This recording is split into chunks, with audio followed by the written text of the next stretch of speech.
Hello there, I'm Tasku, and this episode I will tell you about my base setups.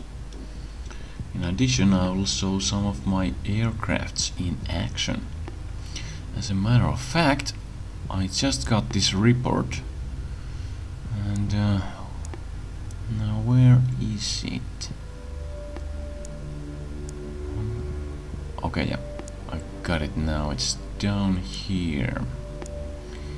So we're gonna send some aircrafts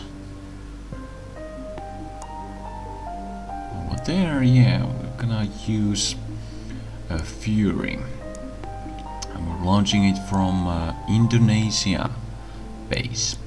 So in addition, we are also sending some other guys from Australasia base, and South Africa will also participate in this operation. There's no way they're gonna escape now. We already have them inside. So I'll just get them on a course here, and this one will send home.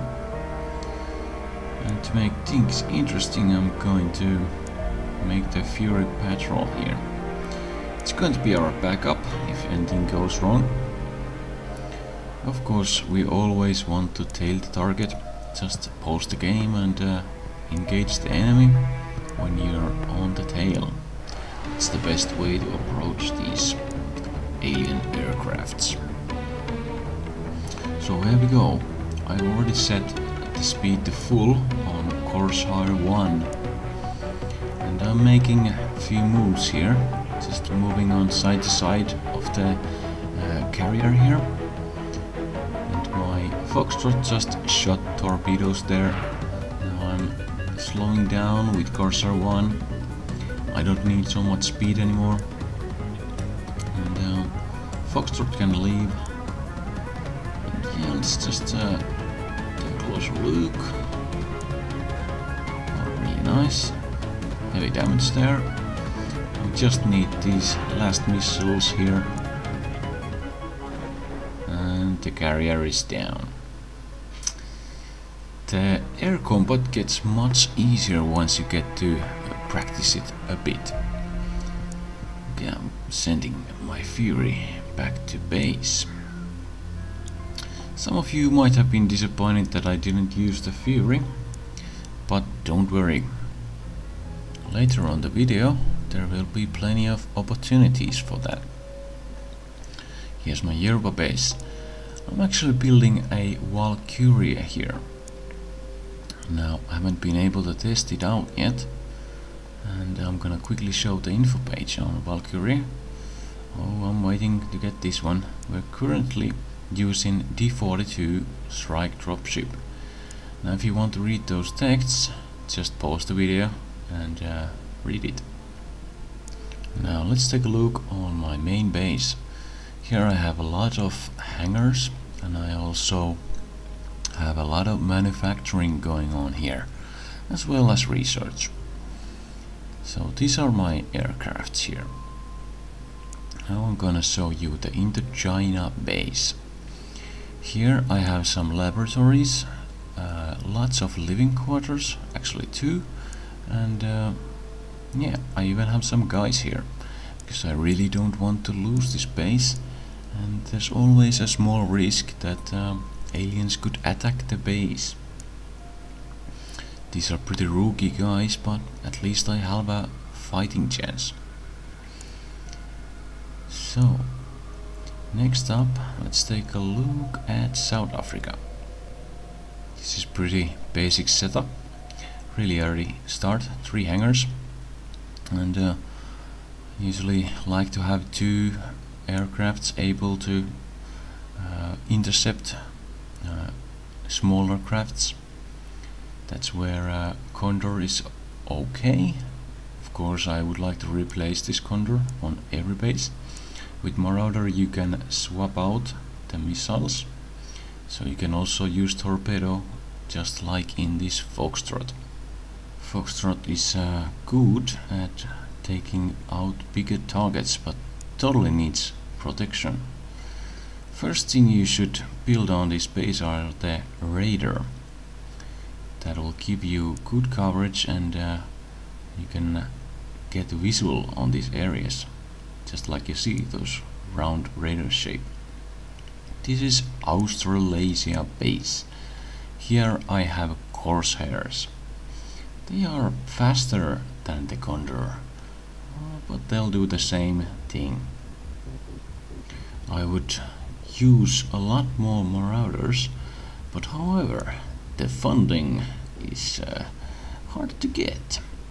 So that's why we have to use some crappier aircrafts. This is South America base.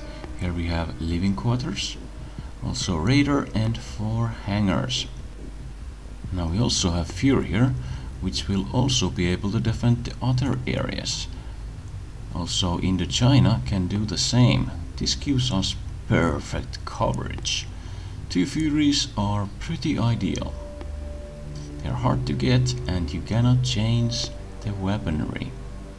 Only these torpedoes are available for Fury. This is my last base, but it's not the least. Actually, this North America is pretty important area to cover. I have 2 Foxtrots here, because there are a lot of activity here. I use Marauder and Condor for smaller enemy aircrafts that try to intercept us. And now I'll show you some of my soldiers. Here is Commando Andre Marine. He's top ranked and he has really good statistics, which you can see on the left side. He uses plasma rifle.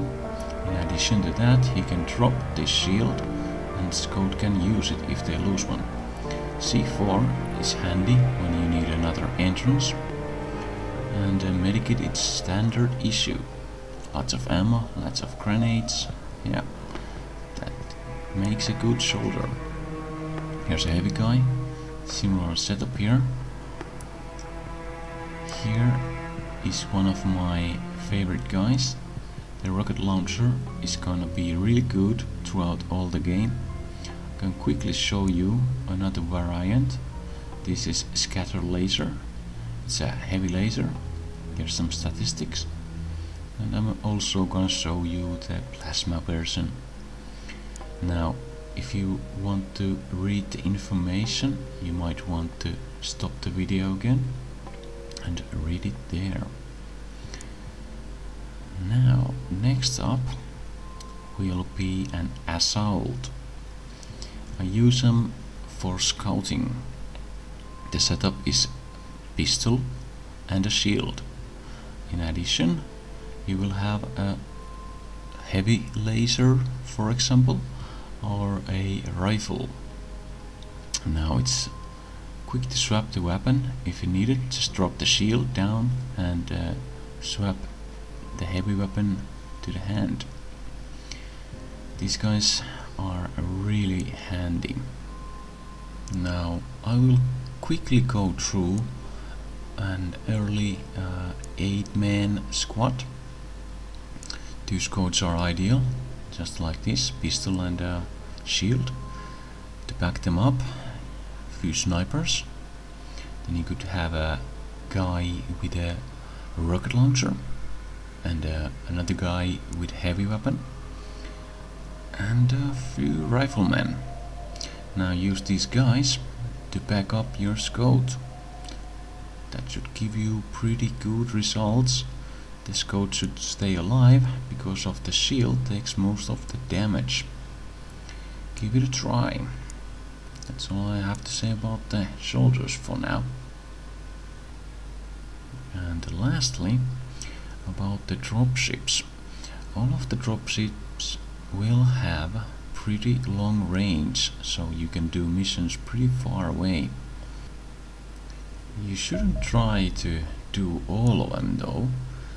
You just have to pick out the ones you want to do. The smaller missions are ideal because they are easier and faster to do. Smaller missions are also very good place to train your rookie soldiers. So that's that. Now, as you can see, there's a lot of activity, and soon you'll see a Fury in action.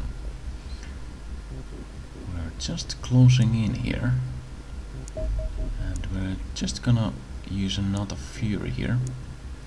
We can basically take out half of these alien aircrafts with 2 Furies, as you'll see soon. Now we're gonna engage the first aircraft. Okay, here we go. And surprise, surprise, the Fury has taken out the target. For your information, it doesn't matter if your target was over land, there will be no mission to do. The opponent aircraft will be completely wiped out. I'm gonna show you another Fury takedown. And here, we'll just do it again. Another battleship is out of the game. Well, I guess I could do one more here. Let's send in the Fury. It will be the same results. So, Fury has its own uses, especially if you don't want to go do the missions. And here we have some research. If you want to read them out, just pause the game. What you want to read. I'm not going to go through them.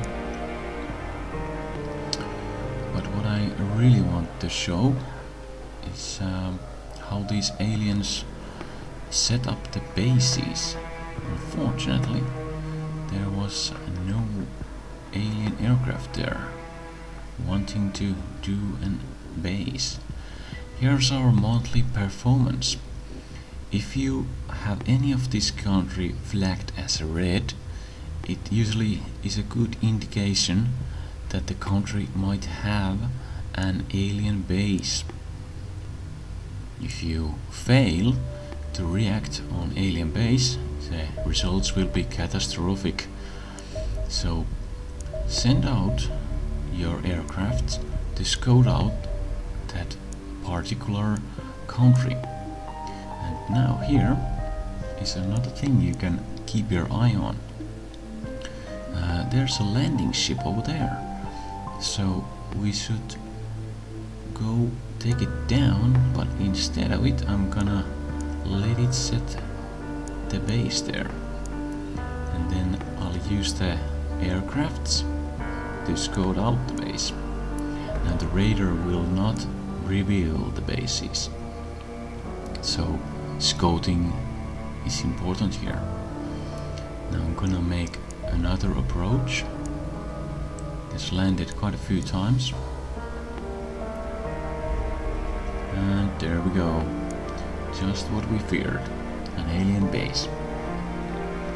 So next episode I will show how to destroy an alien base, and we're going to do it the fast way. Alien base and terror missions are the worst. Avoid them if possible. So, see you in the next episode.